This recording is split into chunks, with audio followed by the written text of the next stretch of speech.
It's your friendly neighborhood poet here, Christopher Harold, where we find ourselves behind the Kaiser Building in Port Orchard.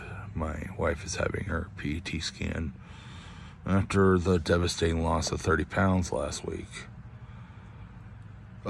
There's a lot of parking lot time involved with having a terminally ill partner. I bet you since January I've accrued at least a week and a half, just solid, me and this baby, hanging out, waiting for a doctor to get done. One thing you gotta do in that time is keep your mind going or you will go insane. So I started tinkering with a tongue drum. You do get some comments, but I don't know what else. Either that or go insane. Yes, I've been crying. The news isn't good. The tests came back positive and the cancer has spread. We've decided to transfer to full-blown hospice, with the understanding she's not even going to make it until Christmas.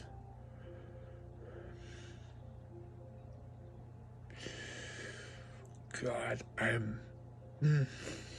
dealing with an odd mixture of incredible sorrow, unbridled fear, and pride, even though the pride's like tucked back there a ways. It's an honor that I'm called upon to be this part of her life, to make sure that she goes out understanding that she's loved. I'm going to attempt to follow this journey. Even though it's hard. It's really hard. I hope you stick with me. We've been at this for about a year now. A year ago, we found a melanoma sore on my wife's backside. It was like a rose. It was even opening up. It was like a flesh rose. We were thinking, maybe it could be a hemorrhoid. There's no hemorrhoid out there that looks like a flesh rose and is that purple. Well, they biopsied it and it came back highly positive. So the next step was to reroute her colon through her stomach through an ostomy bag. We got that done in January. That procedure in itself was laden with disaster.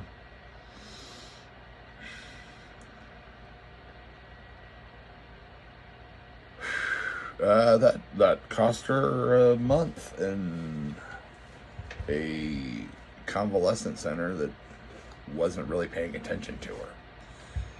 She hadn't taken a shower in a month. By the time we got her home, half of her stoma had died off, so she wasn't able to use the bathroom right. Her bladder was destroyed, basically. She has no continence whatsoever. And so we were hoping maybe we could recover from this and that would go away for a while. But no, too little too late. It had already affected her lymph nodes by this point. And was slowly making its way to start pulling strings like she's a marionette.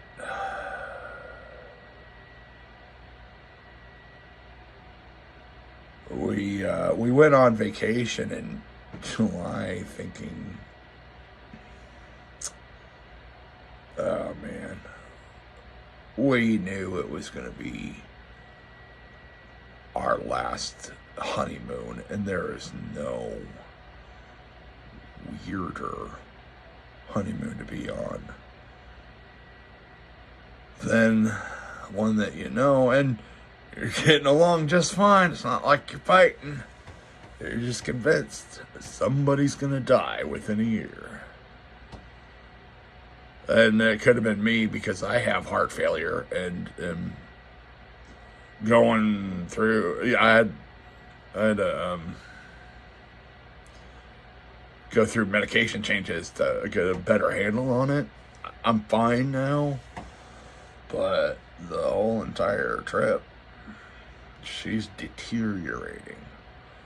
It had gone into her bones, so it's starting to crack them, and each little jostle of the car was just killing her.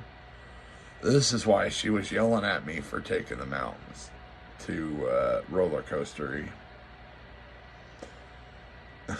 We did argue about that. I feel so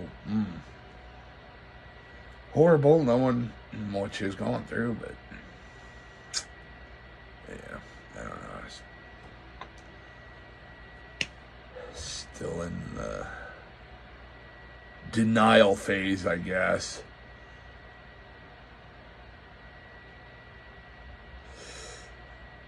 I think I recently went from the bargaining phase to acceptance, and wow. Acceptance is when the tears start flowing.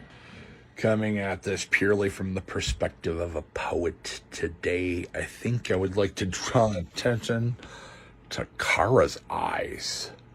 I mean, I know I'm not being a hopeless romantic by saying I have never seen her irises just shine so bright. It's like all the life force that she's losing is shining right through her eyes. I mean, those of you who are blessed enough to be able to see her, come check her eyes out. That's all I can tell you. And tell me I'm wrong. I thought I'd let you in on one of our popsicle dates. Say hi. Hello. This is what we usually do. We share a popsicle. Hi, everybody. I'm hanging in there. Look at those eyes. Huh? Crazy eyes? Got crazy eyes now? Okay, so now thanks to the time change, I'm usually up and around by 6 or 6:30. I usually go to my office, see what's going on in the internet world, and wait for a FaceTime from Kara. She'll FaceTime me from the bedroom. That's a pretty good modern day sick bell we have. I fed her this morning, got her changed, and she's finding it real hard to breathe. I guess it's moved into her lungs.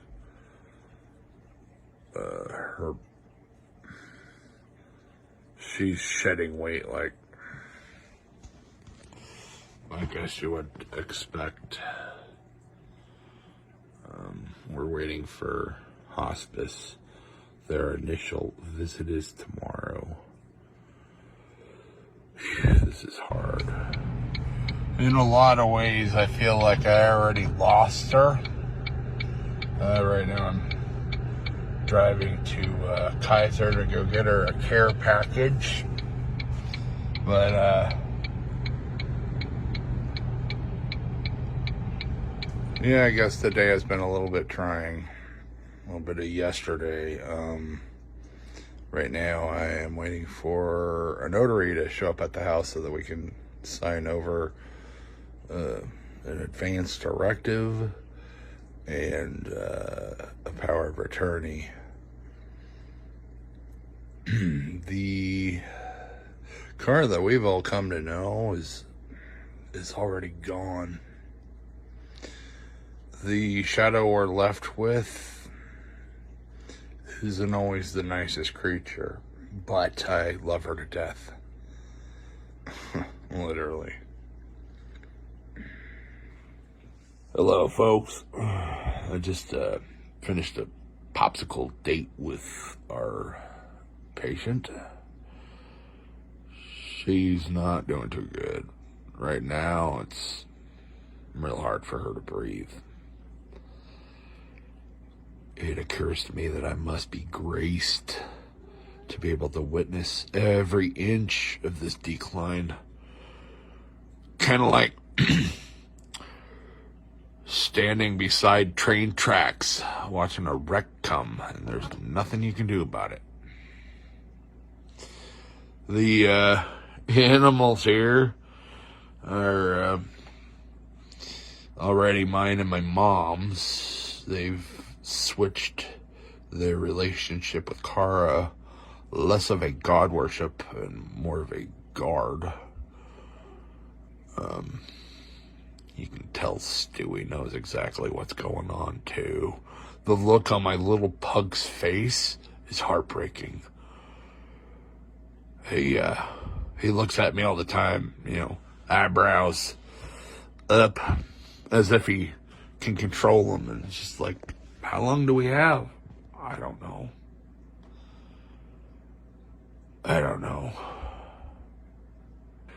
Today we get to touch base upon the exclusion the surviving partner gets to feel during a crisis such as this.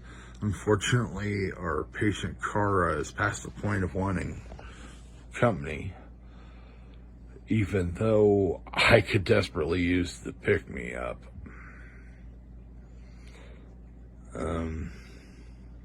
I can't leave the house for that long either.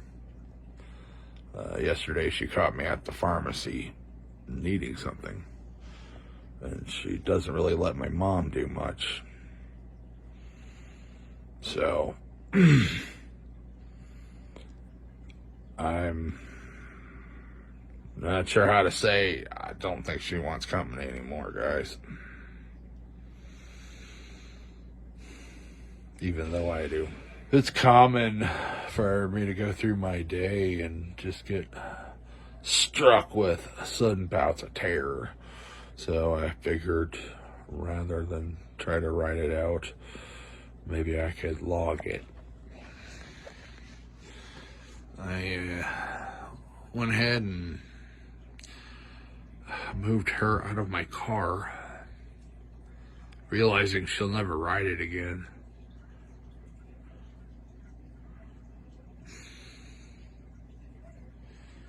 She's not eating anymore. And I know when Earl quit eating, that meant the end was near. I'm to the point where I've got to pretty much pry any information out of her.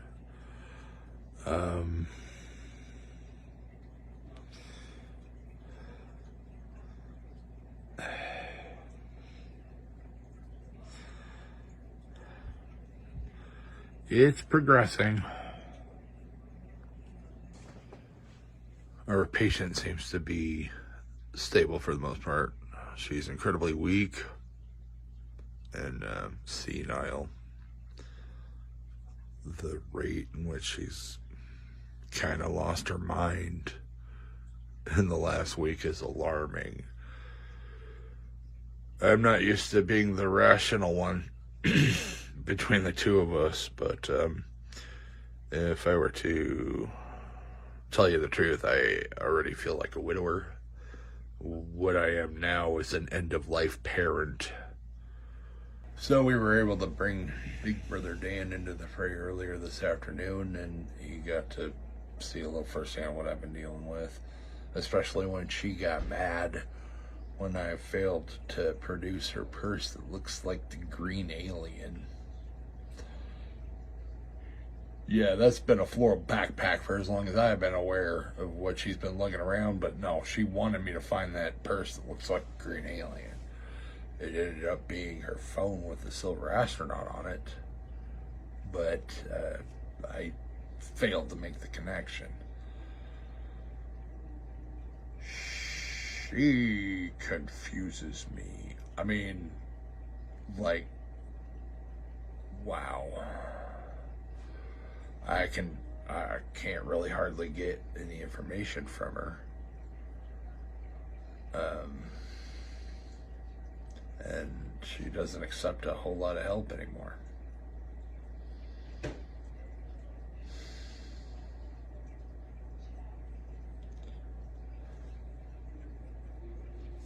She had conversations with Dan before he showed up.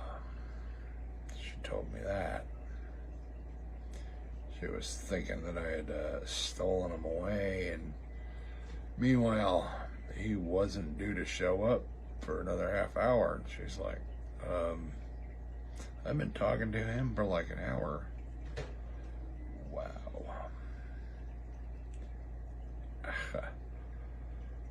This is almost in over my head, folks. She's developed a new fascination with the fan.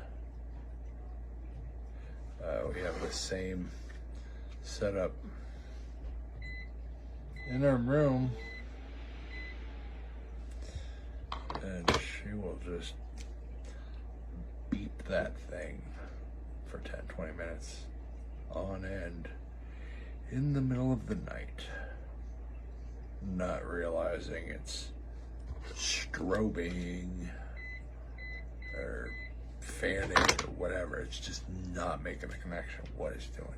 You can tell it's different from a kid just flicking a light switch. Yeah.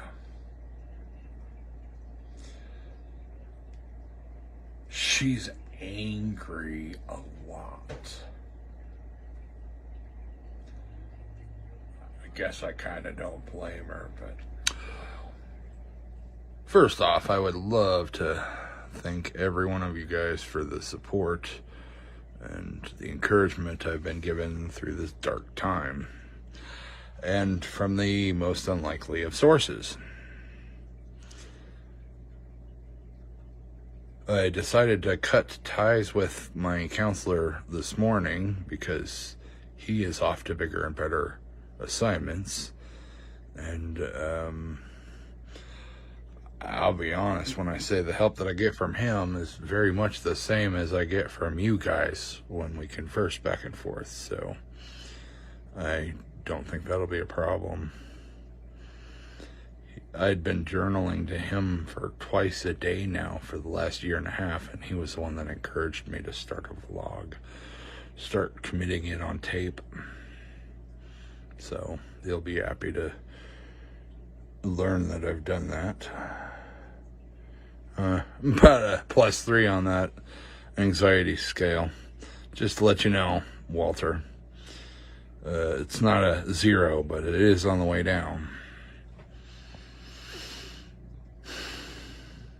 Mom and I have started planning the house around ourselves now.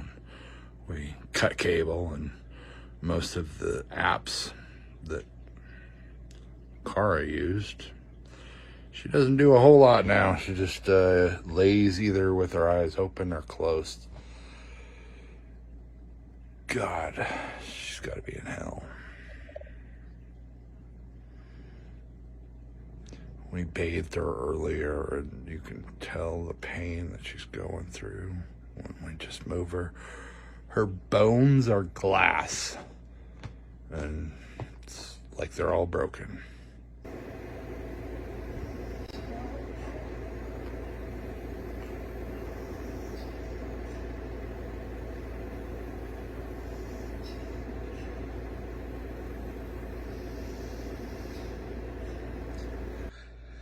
Yeah, that last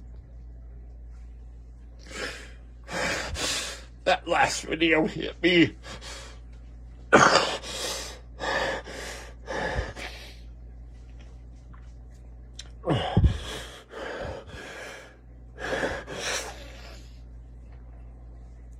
Oh, that last video hit me. Oh. But I felt like I needed to share it.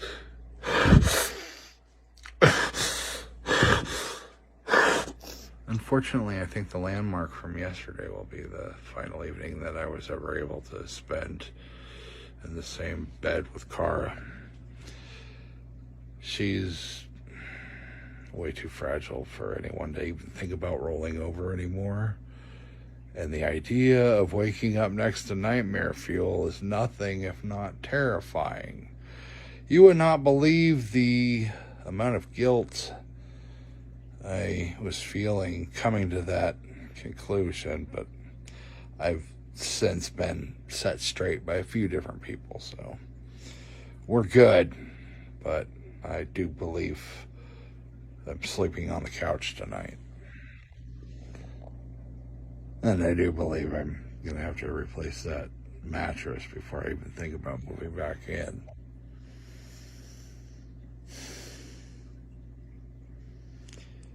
There is a fish tank behind me that is the vein of my existence. I keep feeding the fish, hoping that one day the food will stay afloat and my problem will resolve itself. But no, he is a survivor. And since I'm the kind of guy that relocates spiders so they live, the idea of flushing him down the john isn't on the itinerary. It's just one of the complicated layers of me. If I were ever in charge of killing my own meat, I'd go vegetarian. We're getting a hospital bed tomorrow in the living room, and it's supposed to make accessing her to cleaner easier and eventual transport. But I cannot express enough the amount she's given up since Dan, her brother, has visited. She was holding out for him. Now I think she's on her way. I don't think she'll be in the living room that long.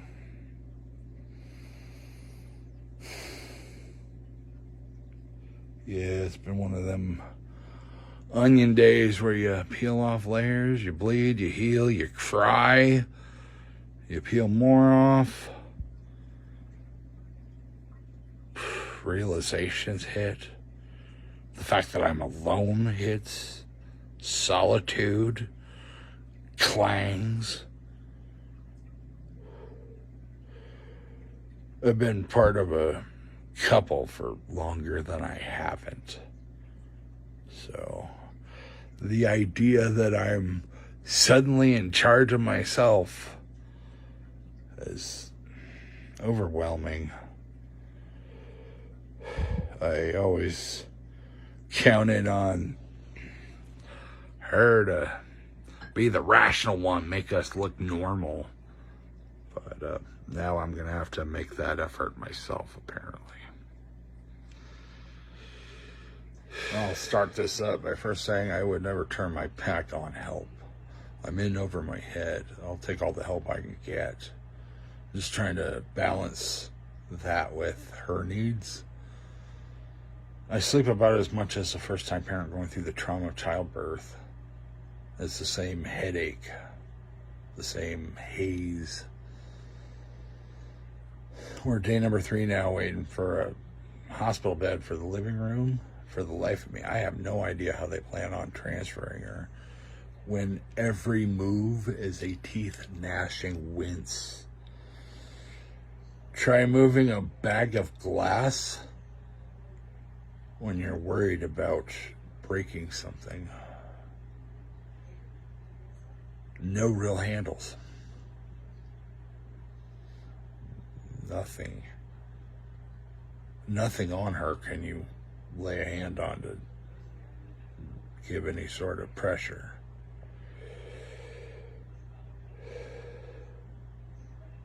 It makes changing her so much more difficult.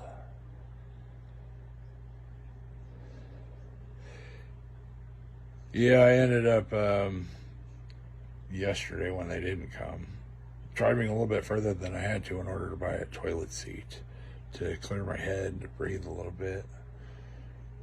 I left Mom with her. She didn't let Mom do a whole lot, but I was able to at least take away for an hour. She likes to wait until I enter my dream before she'll summon me into the room. And it'll creep in there, grab me, wake me up to the bedside, clearing cobwebs, feeling horrible for being even the least bit cranky.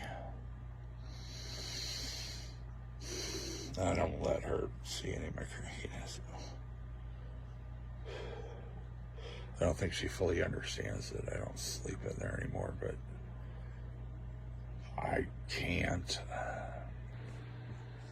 Day number 3, produced no hospital bed for the living room. But, I went to go help her roll toward the wall. And she is, literally melting into the mattress. I can't apply pressure anywhere on our body to help do anything. So all I can do is have her lay there, give her juice when she asks for something to drink, and kind of cry over the helplessness.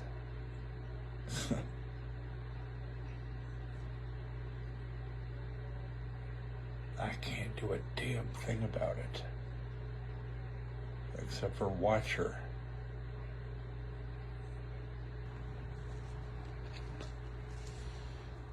So while we're out here, I figured I'd show you one of the last things that Cara put together.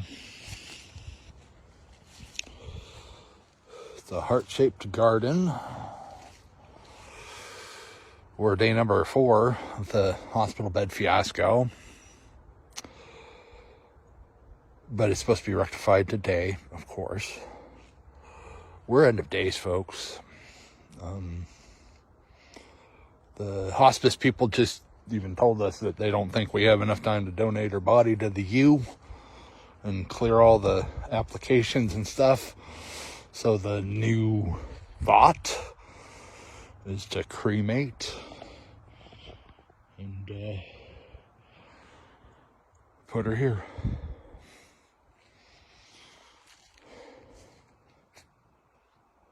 Her brother's coming. Her brother Jeff. He's supposed to help us. Yo! Okay. I don't know. It's probably a weird angle, but I'm having a hard time sleeping, and this is her side of the bed, and thinking of the last time she touched my back, tucking me in when I was climbing in, and I knew it was going to be the last time because she could hardly move. And now, not only is she out of my bed, this mattress she's never even touched because we ended up replacing it today. Jeff and Deb, Cara's brother and sister-in-law from Colville, came and was able to A, take care of her for a while, and B, kind of take care of me. Jeff took me into town, bought me this mattress, and so that I don't have to sleep on a biohazard. Today has been a day of meltdowns. I'm not even going to lie to you. I had a meltdown in front of Deb. I think she left this house realizing I way in over my head. They did talk about transferring her to a facility, which apparently at the time I agreed with. I agree now, but I don't recall the conversation. But, yeah, the hospice was concerned that my pharmacy skills is not up to snuff. And I guess I'm concerned with that too. It terrifies me that I'm the gateway to someone's pain relief when I forgot to take my heart medication earlier today.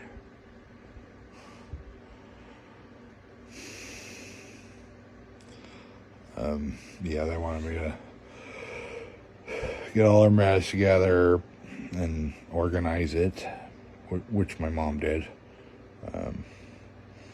and take all of our medical supplies and, organize it. I'm not an organizer. I'm the antithesis. I'm an artist. My desk looks like crap. I can't even find things half the time. And,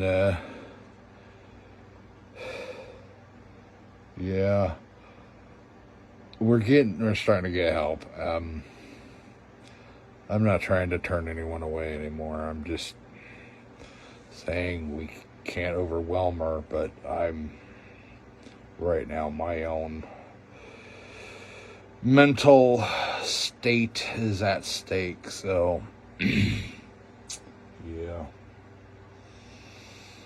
I don't know what we're doing. I don't even know if I'll remember making this tape, but here we go. After the dose of morphine I gave our patient last night, she seemed asleep. All I can tell you is I definitely slept. She seems a lot more comfortable now. Apparently she's positioned herself a little on her stomach. Her back is ravaged. She woke up a little bit wondering, obviously, where she was, what she was laying on, and I had to assure her, oh, it's okay, we're home, we're in the living room now, and you're in a hospital bed. She seemed to be a little taken aback by the railing.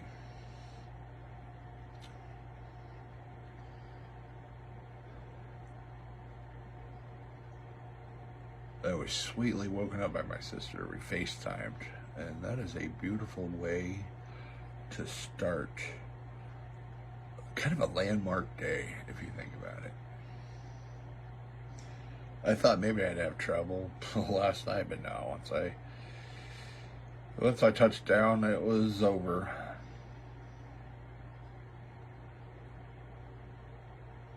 You get a lot of support.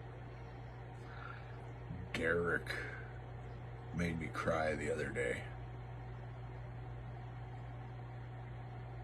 You can tell I'm at my breaking point when that happens, but yeah, my bro.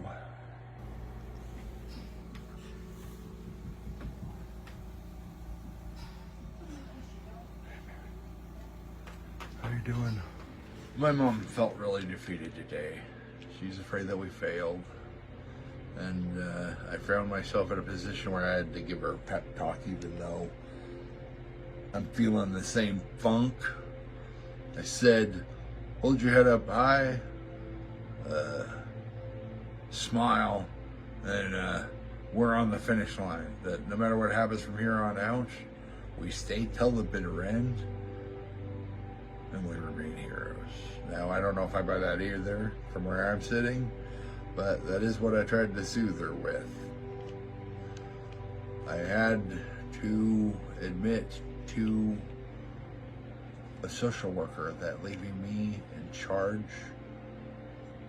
of Cara is akin to deputizing a 15-year-old as an RN, leaving him only a list of directions and wondering why he doesn't excel without any supervision or training. The end result to that is she'll probably be transferred out of here within a week, 5 days.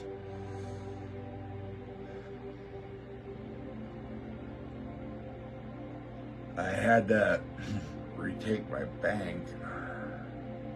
Everything was geared toward her. I'm not the administrative partner of any relationship I've ever been in.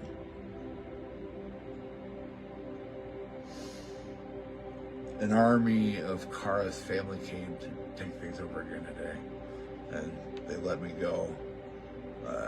Take a drive or whatever. I only made it to Fred Meyer's parking lot, where I ate Little Caesars breadsticks. People watch, because I've never been in charge of where we're going. I know that probably sounds sad, but this is a dynamic I don't know how to get used to.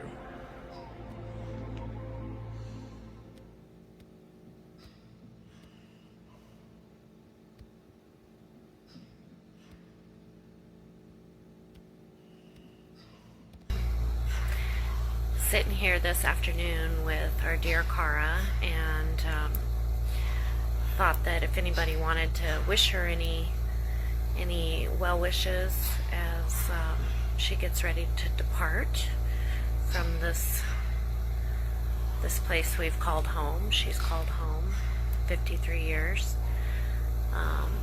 She's being comforted, and she's being loved, and she has lots of people around her. And her fur babies are here, and you can definitely tell that her fur babies are aware that things are changing. Chris has support.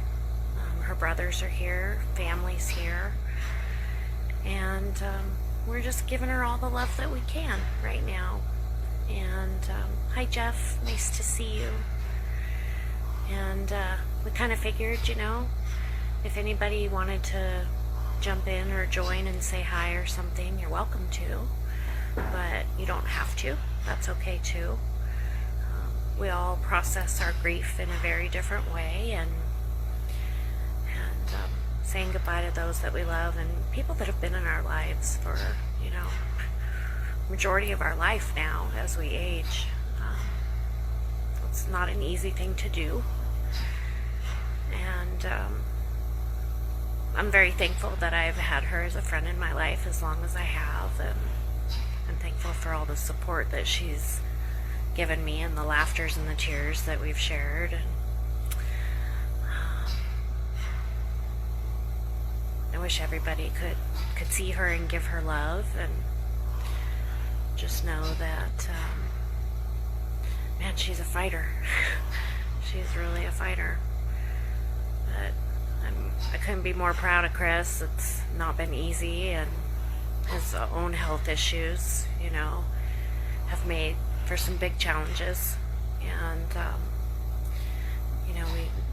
you do what you do for your spouse unconditionally, and she certainly unconditionally has loved him, and seeing him pouring his everything into her and seeing the toll that it takes on him is hard. But he's got support, like I said, and her biggest concern was making sure that him and the fur babies were going to be okay. She wasn't too concerned about herself as long as Chris and the babies were going to be okay. Kara, we all love you, and your classmates from KM will forever honor and cherish you by remembering you and celebrating you. And at one point we're talking about here, with Debbie and other people around here, we're talking about some karaoke nights that'll need to happen. So maybe if anyone wants to come out and sing their heart out, because that's what she loved, that would be a fun night, be a fun way to get people together and share stories. But anyways, I'm going to just put our focus where we want it to be right now for a moment with our loved ones.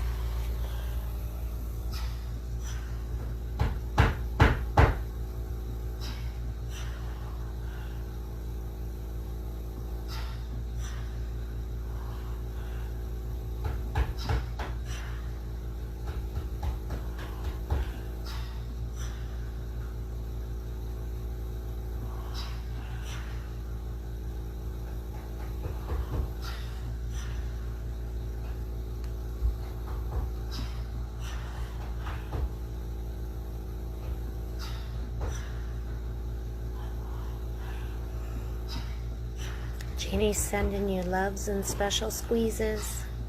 Gentle squeezes and love from Jeannie, Cara.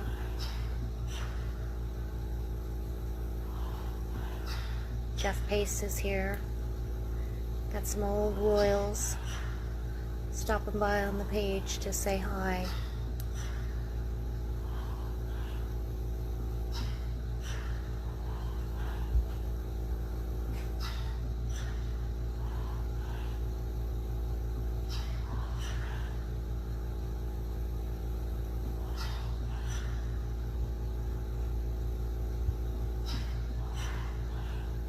We're gonna miss you, sweetie.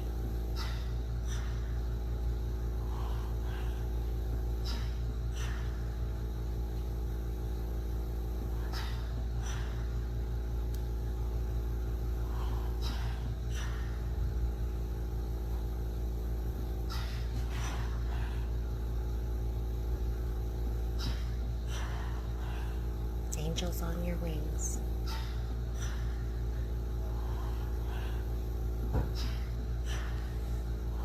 Thanks for coming by.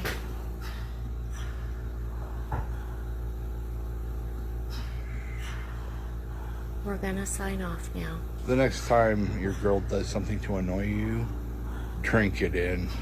Girl, you know she loves you. I remember mine used to insist that I use both hands when crossing the Tacoma Narrows Bridge and slow down for like 13 years. Every time we crossed it, she said the same thing, have the same panic attack. And then came the day that I had to move her out of my car, realizing she would never ride it again. Today I started dabbling on rearranging a little bit of the bedroom and the office to suit my needs more, and the entire time I'm doing it, here in my head, boy, are you gonna have some explaining to do when she suddenly snaps out of this and comes back. She's not snapping out of it. She's just been reduced to liquid morphine every 6 hours. And we are on her like just... I got a lot of help and I got set straight on a lot of the stuff that I was doing wrong, and I do agree I was doing it wrong. But yeah, today has been the worst day of my life until tomorrow comes. And that'll be the worst day of my life.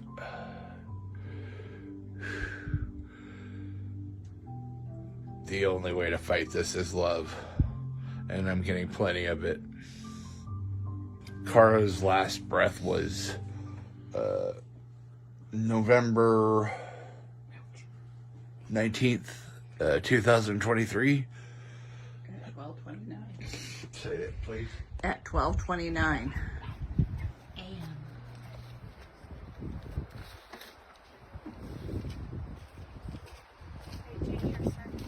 Thank you. Drive safe.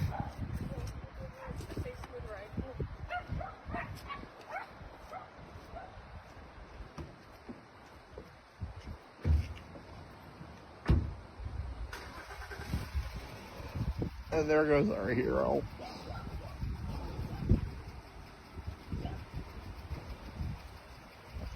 Welcome to a brand new week where we find ourselves at the Chinese buffet with my little nephew John.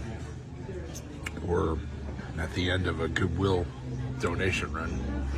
I've been purging a lot,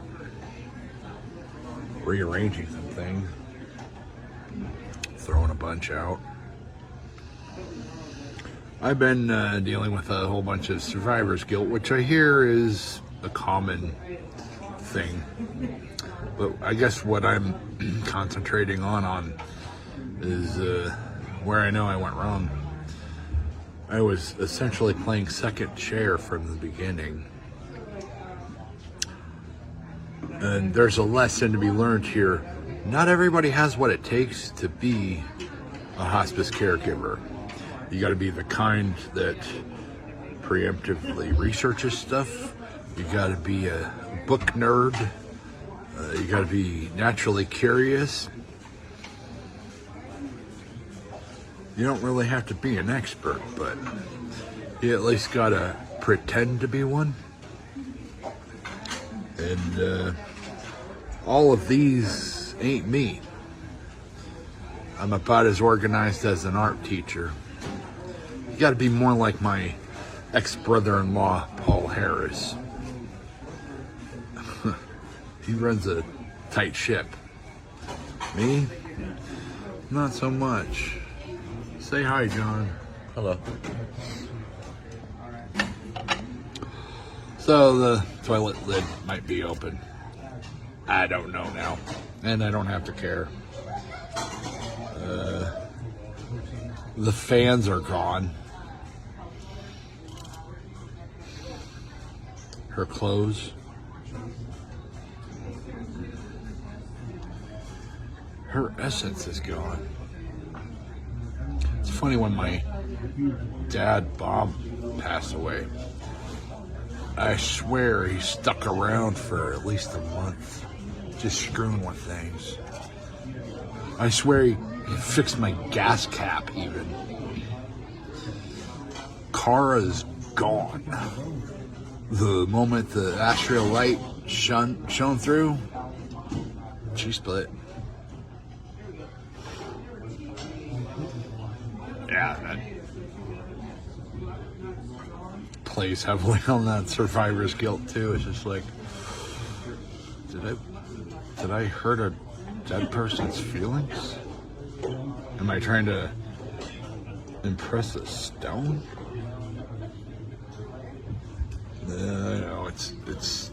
And I heard my mom go through it too when Dad died. She was worried that she'd waited too long to call the ambulance. We all have something that we regret. But here we are. I'm not letting it beat me down, and I did learn a bunch of stuff. Life. You know, you think about the oddest things at the oddest times. I'm hanging out with John, my nephew, earlier tonight, and it dawns on me, I have a barbecue grill and a fire pit, both with full tanks of gas. We filled them up, but Cara and I never had a chance to use any of it. The fire pit we used only once, and we ran out of fuel. We filled it back up when we got paid, but yeah, we never made it in the backyard again. Well, we made things a little bit more official today. I just spent most of it reporting our hero fallen to all the applicable governmental agencies, which means, yes, I just spent all afternoon at the Bremerton DSHS office. I've got quite the history with that building. I've had to report to it in some form or fashion through both marriages. I'm getting her cremated, and she's supposed to be returned back to me within about 2 weeks. But they think they can probably do it quicker than that. That's just what they're quoting me because of the holiday. So my idea is to have a barbecue at my house on June 9th. This is Cara's birthday. And she'll be in her garden, and that will be my part of the memorial service. I know her brothers are planning on having a church ceremony, and I believe that's like relatively soon, but we're still ironing out details. Connie is planning a karaoke party at some juncture, a little bit between hours, And I know our karaoke people are probably going to have a get-together. Statler and Waldorf ought to have a hell of a good meal if they can get past the stench. If you'll look over my shoulder here, there's a certain bowl that's missing. We had a resident that was found belly up. Woohoo! I'm rid of the fish. Now, I don't know how long I was trying to feed a dead fish, but yeah, the smell suggests he's at least been dead a couple days. So, yesterday, Derek's younger brother, cousin, came over, Mike, on his way to Freddy's where he works. And he invited me to have Thanksgiving with him and his kid. So, with no reason whatsoever to turn him down, me and Mom have decided that the holidays are a little complex for us this year. Looks like I get to go spend the day with Mike and his kid. And I'm vowing, I guess, in my post-car life to be more available for things like that, to take people up on their invites, especially if I have no reason to turn them down. I'm also thinking of becoming a regular down at the End Zone, where I hear they have karaoke Wednesdays on up in the week, and dragging my mom out. So I'm standing out here on my front porch, looking out at the lawn, waiting for my ride to come. And I'm looking at the dew on the lawn, reflecting the sun like diamonds. There's no way to really photograph it, but I thought I'd at least note it.